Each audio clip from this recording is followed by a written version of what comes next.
Welcome to our positive mental health lecture. My name is Michael. My name is Shaylan. My name is Patrick.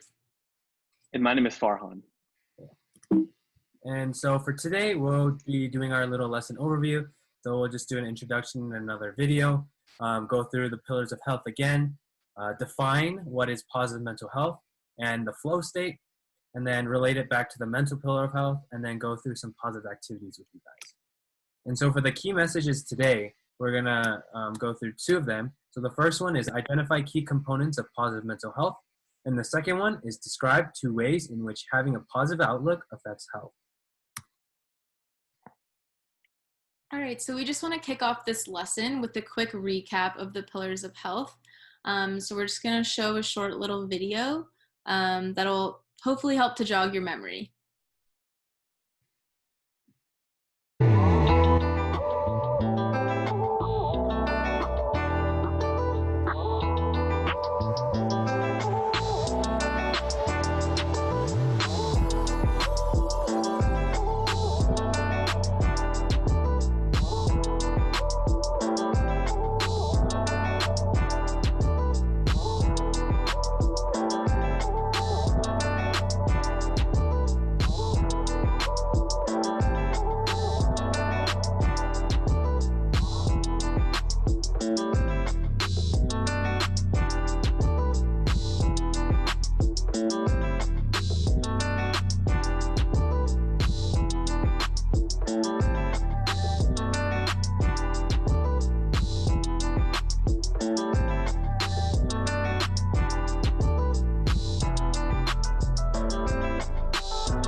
Great. So last time we introduced the pillars of health by visualizing a building with 5 pillars as you see here. And so we need all 5 of these pillars for a strong foundation for the building, which overall represents our health. And so now that we've talked about the 5 pillars of health, today we're going to focus in on the mental pillar of health. So just pause the video and think of some words that come to mind when you think of mental health. And so usually when people think of mental health, they're thinking about mental illness. But today we're going to be talking about positive mental health, and we're going to be focusing on our strengths and on activities that make us happy. Yeah, great. So now we have to ask the question of what is positive mental health?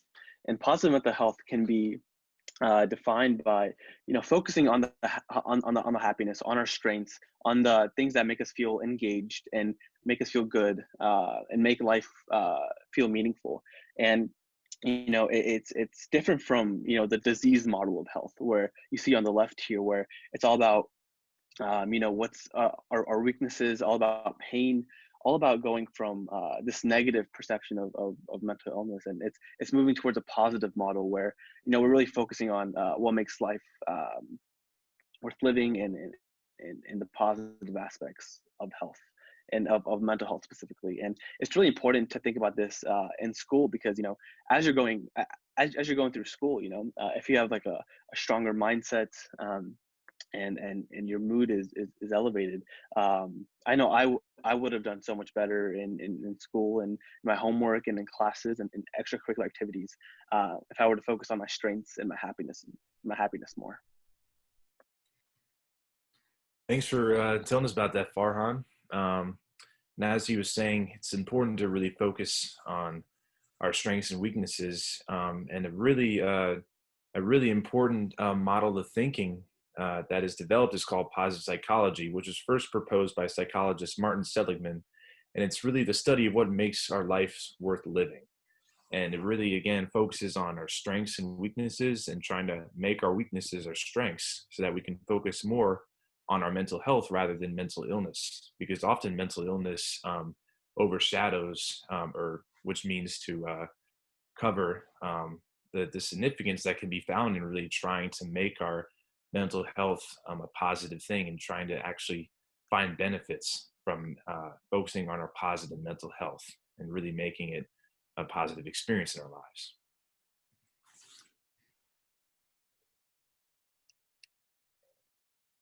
And yeah, now we're going to talk about the well-being theory. And thank you, Patrick, for explaining the last slide. And you know, we have to think about the positive sides of our experience. And researchers ended up breaking up this positive side into 5 different categories.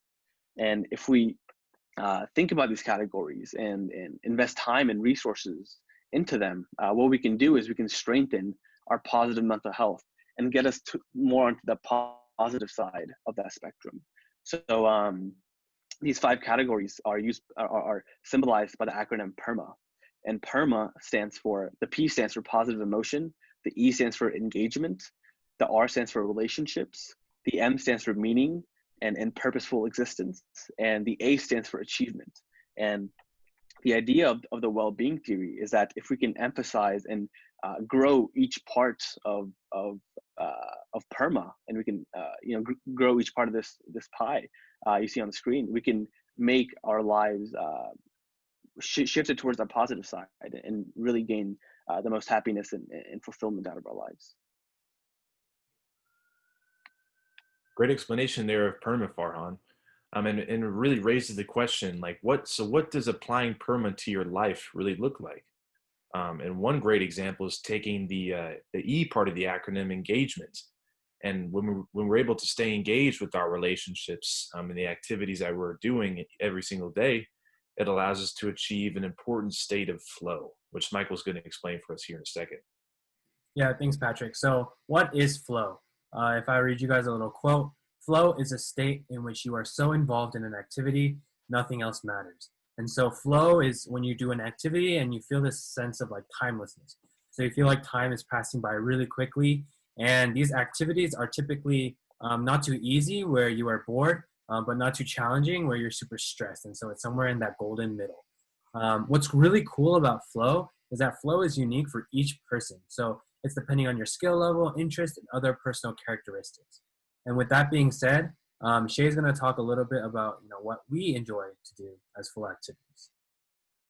Yeah, thanks, Michael. That was a great definition. So I personally love engaging in flow activities. I really do see a significant positive change in my mood after performing these activities for even just 30 minutes to an hour. And some of my flow activities that I really enjoy are yoga. Yoga involves connecting breath to movement, and so that really helps me stay grounded. I like to cook. Now that I've been spending a lot of time indoors, I really like writing, and playing ukulele is an activity that I've taken up during quarantine, and turns out I really, really enjoy it. And so, yeah, what are your guys' flow activities? Yeah, Shay, I would love to listen to you play the ukulele because I love listening to music, and I feel when I listen to music, I just get engrossed in it, and I can just listen to it for a long time and just really zone in to what I'm listening to. And I also enjoy cooking and reading and playing chess sometimes. Yeah, and for me, when I want to take study breaks or kind of just like get away from life, I like to play a lot of video games or play sports with my friends, such as golf, basketball, and volleyball. I do love playing sports as well, and I'm on the track and field team at Emory, so often exercising is a great flow activity for me, whether it's lifting weights and running sprints or doing my event specialty, javelin and shot put. Much like Shay, I also like writing, specifically poetry. And also I love to cook because, I'm a big eater and been trying a lot of great recipes lately. So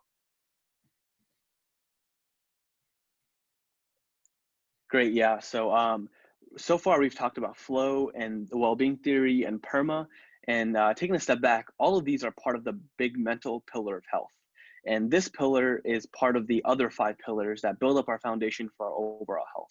So, just to focus in really quick, this mental pillar of health involves PERMA and involves flow. And sometimes when we neglect these activities of flow, or we neglect the things of PERMA, what happens is our mental pillar can weaken. And when our mental pillar weakens, it can harm the other pillars. So does anyone know of any good ways to strengthen our mental pillar of health?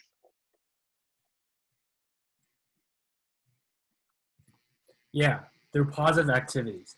I think positive activities are a great way for you guys to de-stress and really find purpose within yourselves in order to really improve your mental health. The first one that I want to go through is called a stress ball. And so what these stress balls can help you to do is get away from the negative side and lead you to more the neutral to the positive end. And so you're, flourishing and really being able to accomplish a lot of things within your life. And so if I play this video real quick. Let's get started. Okay guys, so for this DIY, you will be needing balloons. I'm using pink and white, but you can obviously use whatever colors that you like. Next, I'm taking the balloon and I'm stretching it up a little bit.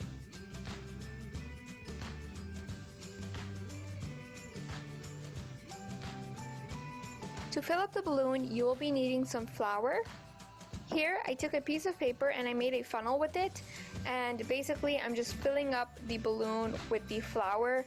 If you have any problems filling it up, take a pencil or a pen and carefully push the flour down. That really helps. And yeah, you just want to keep on filling up the balloon.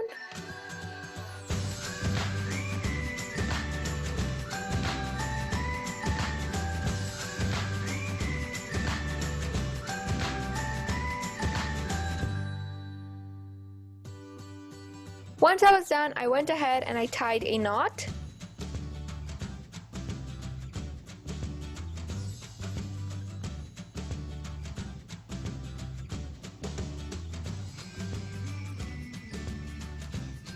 Okay, and so those were the stress balls. Within your house, you can, make it with baking powder, baking soda, anything very powdery. As long as you have a balloon, you can make that work. And so this is something that you can do with your family, with your friends, and at home. So it's one cool activity.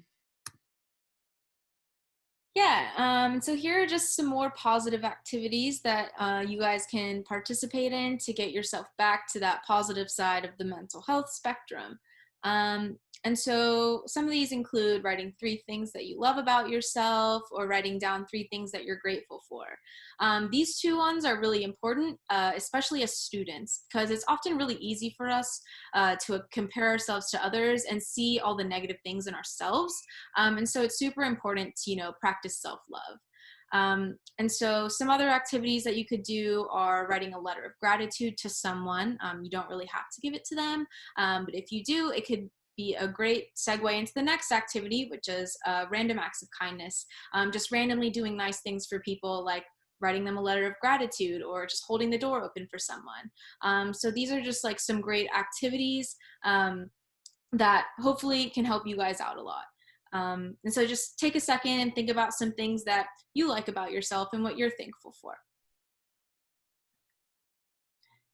All right, and so just a quick recap of the lesson. So we went over the 5 pillars of health one more time.